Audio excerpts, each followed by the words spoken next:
الطيبين الطاهرين. Respected brothers and sisters, Assalamu alaikum wa rahmatullahi wa barakatuh. May Allah subhanahu wa ta'ala accept your a'mal and deeds in this holy blessed month of Ramadan.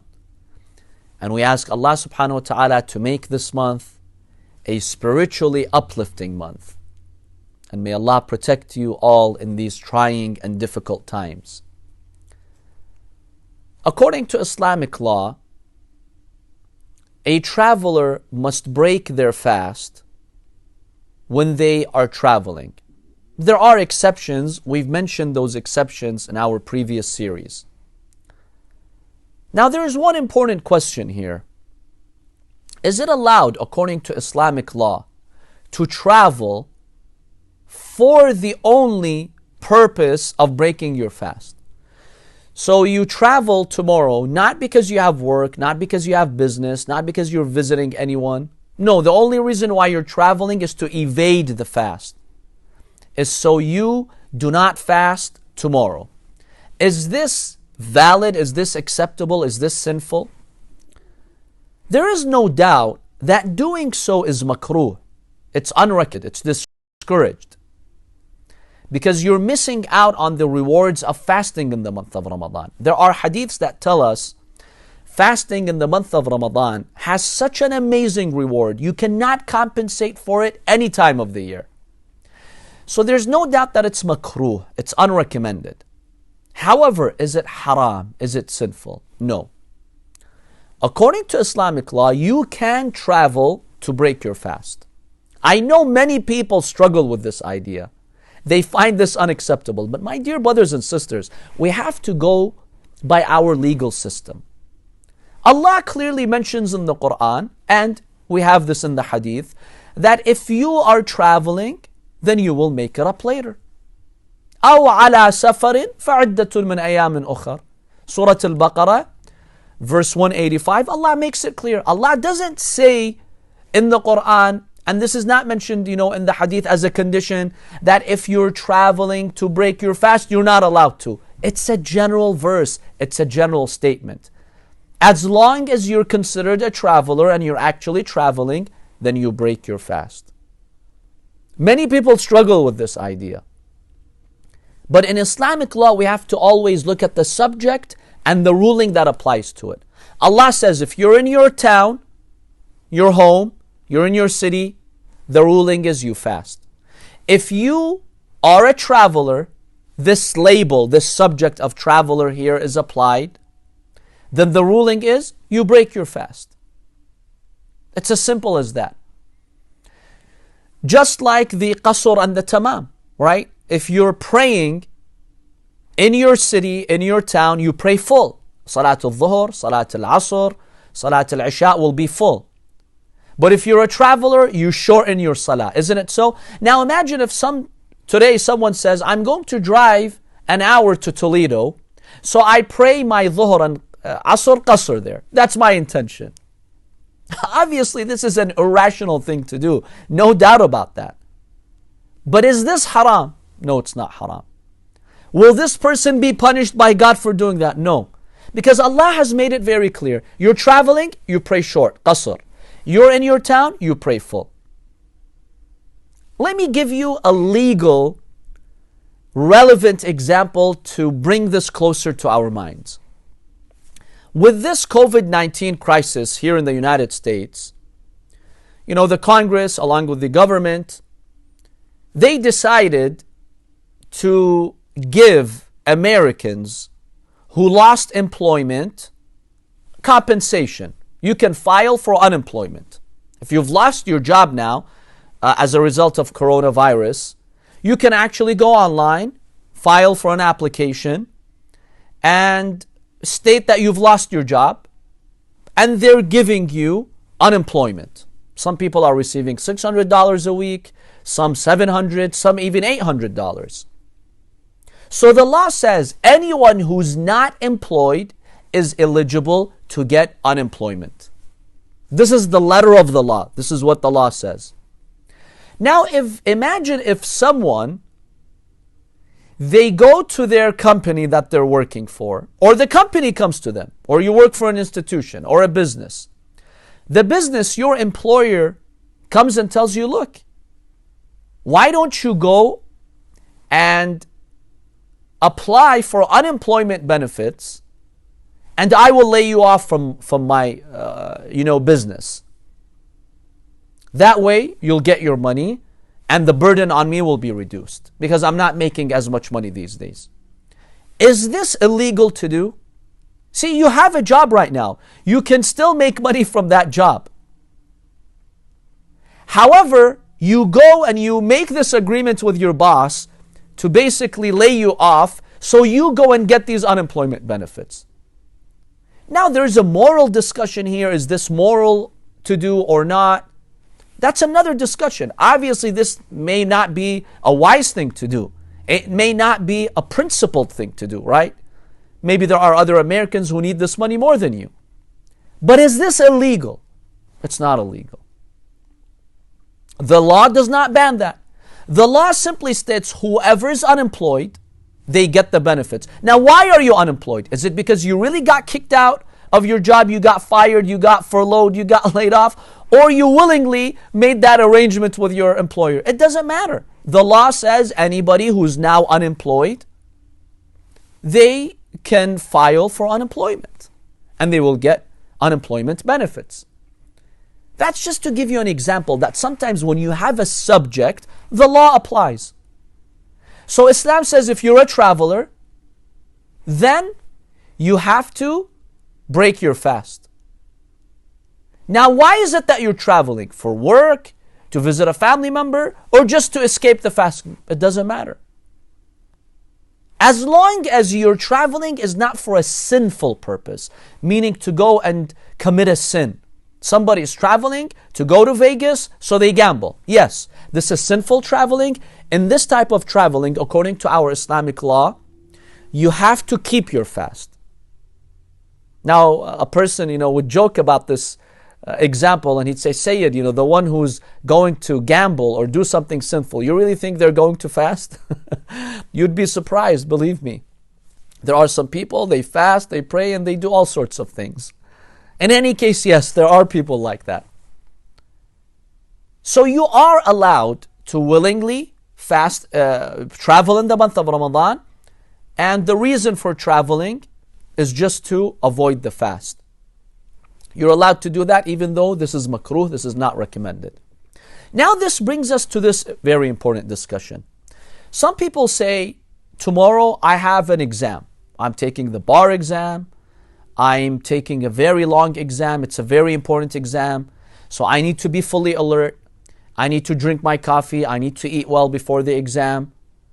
And it's going to take 5-6 hours. I cannot fast. If I fast, this will impact my exam. So can I break my fast? Let's examine the steps here we need to take to address this scenario. Number one, can you reschedule the exam without any difficulty or serious consequences? If you can, try. Go to your school, go to that institution, tell them this is the month of Ramadan, I am fasting during the day, it's difficult for me to take the exam. See if they're willing to accommodate you. That's the first step, try. Show Allah that you care about His laws and you're trying. Sometimes it works, sometimes it may not work. That's the first step. See if you can reschedule for after the month of Ramadan. The second step here, my dear brothers and sisters, sleep well before the exam. If you have time till 5 a.m., let's say your exam starts at 8 a.m., try to have your coffee at 4:30. For some people, that still has an impact. If that's something that works for you, do so. Let's say that doesn't work for you. The exam is 8 hours, you need to drink coffee during the exam to stay focused. Are you allowed to break your fast? No, not yet. There are still other steps that you have to take. The other step that you can take in this scenario is to travel. Travel, my dear brothers and sisters. At 6 a.m., travel, go about half an hour away from your city limits, and then break your fast while you're traveling, and then come back. If you do so, you're not committing a sin. But if you just stay in your town and you break your fast, that is sinful. You have to pay a kafara because you deliberately broke your fast, my dear brothers and sisters. And we're not allowed to do that. If you're sick, you can break your fast. But just to stay focused on an exam, that's not a legitimate excuse. So you can travel. And these days it's very easy to travel. So use this as a solution. If you really have to go to that exam, and there's no way that you can stay focused, and there's no way you're going to pass that exam unless you break your fast, then travel. An hour or two before the exam, go and travel and break your fast, and then come back to take your exam. The other recommendation that I have here, my dear brothers and sisters, have tawakkul on Allah. Allah will help you. Allah will see you're His servant and you're fasting and you're going through this difficulty. Do not underestimate the blessings Allah gives you when you obey Him, my dear brothers and sisters. I myself, I can attest to that. Starting about 7-8 years ago, or actually 10 years ago, when the month of Ramadan started to shift from the fall into the summer months, the days became longer and longer. So many mosques and programs, they started having their lecture before iftar. And we as scholars and speakers, we have to speak sometimes after 17 hours of fasting or 16 hours of fasting. In the last few years, it has been very common, for me and many other speakers and scholars. Let's say adhan is at 9 p.m. We give our lecture at 8 p.m., 8:15. Now, this is after 16 hours of fasting. Believe me, it's very challenging. That first year, I was not sure what to do. Should I stay the full 10 days in that city that I'm visiting and fast? Should I travel a week later after that so I'm considered a traveler, so I can give my lecture and I can concentrate and then later on make it up? I was thinking with myself. But then I said, have tawakkul on Allah. Allah subhanahu wa ta'ala sees what you're going through. Let Him help you.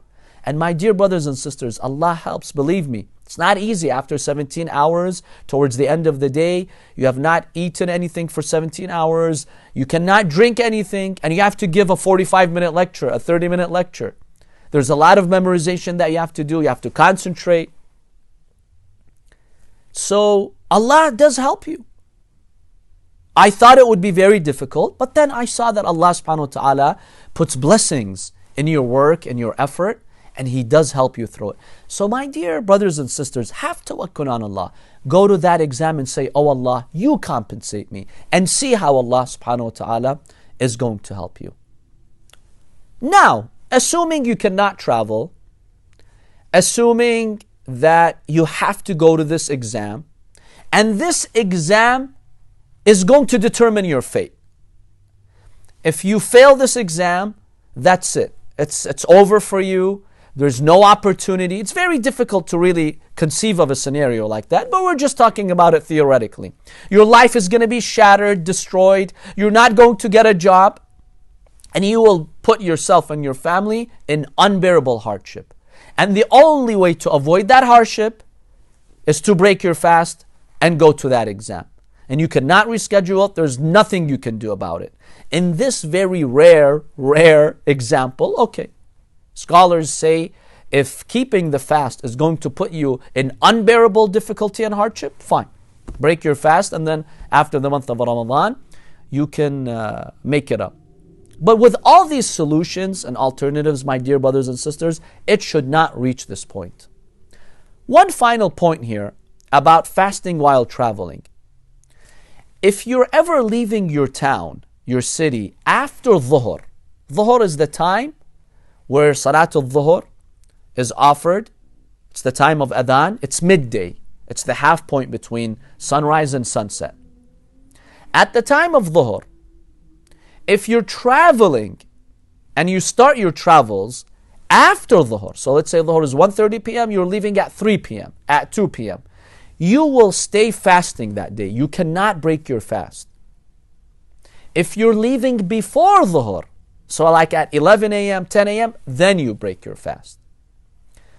This is one scenario. Another scenario is if you were traveling and you're going back to your hometown. So let's say you went to Chicago for a weekend program or business, so you broke your fast. Now Monday you're on your way back to Detroit.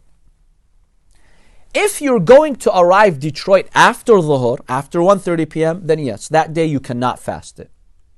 But if you're going to arrive Detroit before Dhuhr, let's say you left Chicago at 6 a.m., you will be in Detroit by 10 a.m. It's optional for you. You can choose to fast that day or no.